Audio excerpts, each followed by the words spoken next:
In this experiment, two fruit flies, a female virgin with white eyes and a male virgin with wild-type red eyes, were used to determine genotypes and phenotypes of their progeny. This experiment was conducted over a 5-week period and produced an F1 and F2 progeny. The genotypes and phenotypes of the progeny were recorded and compared.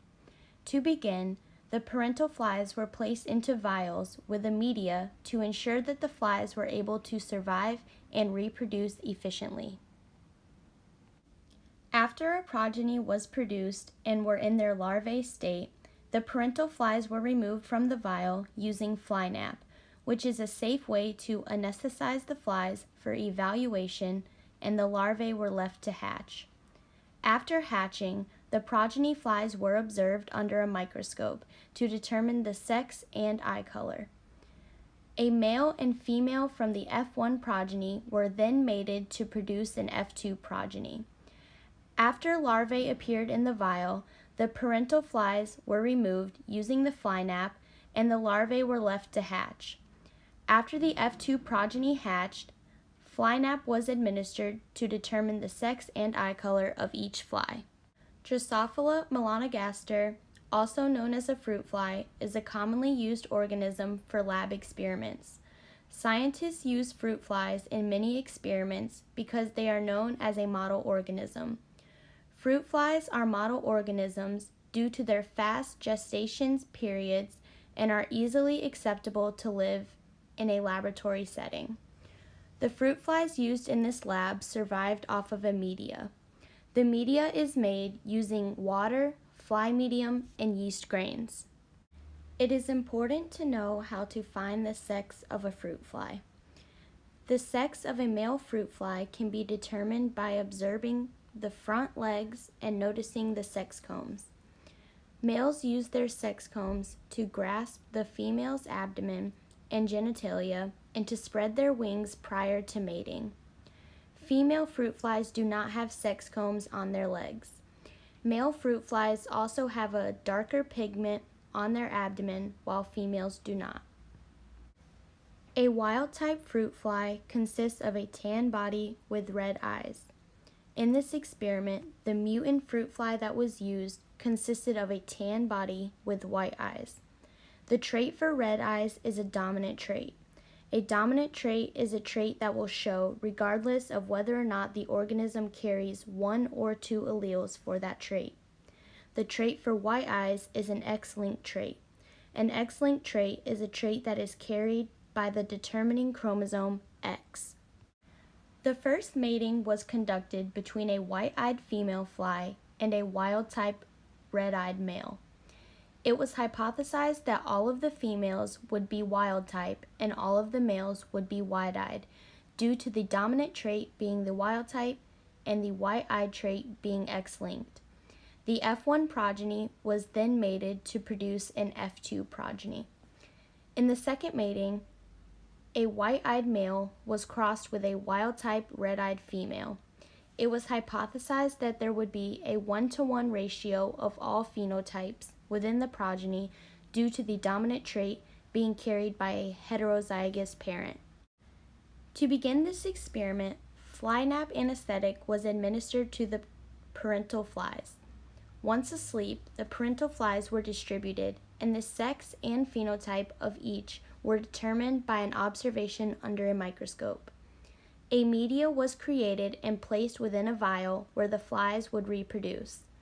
The parental flies were left in the vial for 1 week in order to reproduce. After 1 week, fly nap was administered to the parental flies so that they could be removed efficiently from the vial and only the larvae would remain. The parental flies were placed into an ethanol bath where they were then euthanized. The larvae were left to hatch for 1 more week.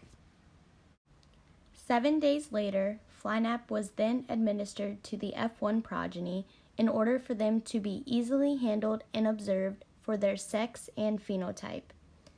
After the progeny was observed and the results were recorded, 5 females and 5 males from the F1 progeny were placed into a vial to create an F2 progeny. After 1 week, FlyNap was administered to the F1 progeny parental flies so that they could be removed and only the larvae would remain.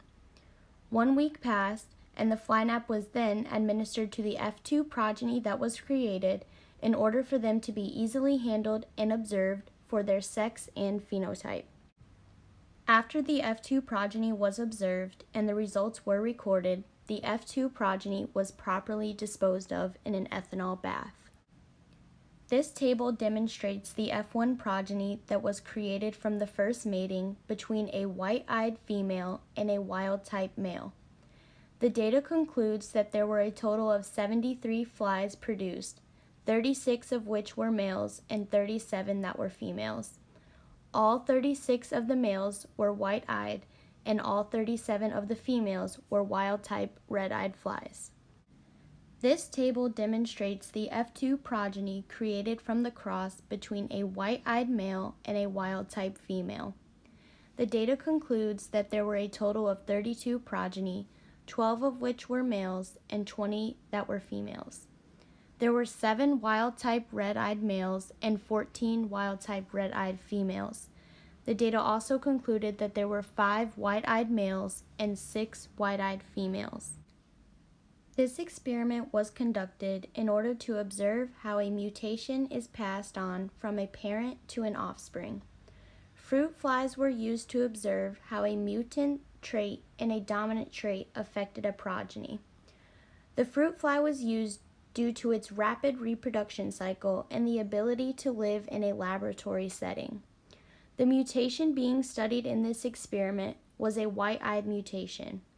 A non-mutated, also known as a wild-type, fruit fly has red eyes. The first mating occurred between a wild-type male and a white-eyed female fruit fly. The progeny of the first cross were counted, sexed, and evaluated for mutations. The data concluded that all of the males produced were white-eyed and all of the females were wild-type. This occurred due to the male offspring only receiving one X chromosome and the females receiving 2. The hypothesis was correct to the white-eyed mutation being sex-linked and the wild-type eyes to be dominant. 5 females and 5 males from the F1 progeny were left in a vial to mate for 1 week to produce an F2 progeny. The progeny were counted, sexed, and evaluated for mutations. The data concluded that there was a mixture of males and females with both red and white eyes. The hypothesis was that there would be an equal number of progeny for each gender associated with each mutation. Although there was a mixture of both males and females having both red and white eyes, the hypothesis was not supported by the results. There was not an equal number of progeny for each gender associated with each mutation. The results could have been affected due to an exponential error. The error that could have occurred may have been that many of the F2 progeny flies died in the media and were not able to be counted, sexed, or evaluated for mutations. This could have altered the number and ratios of each type of fly. This experiment concluded that the white-eyed mutation is sex-linked compared to the dominant trait of red eyes.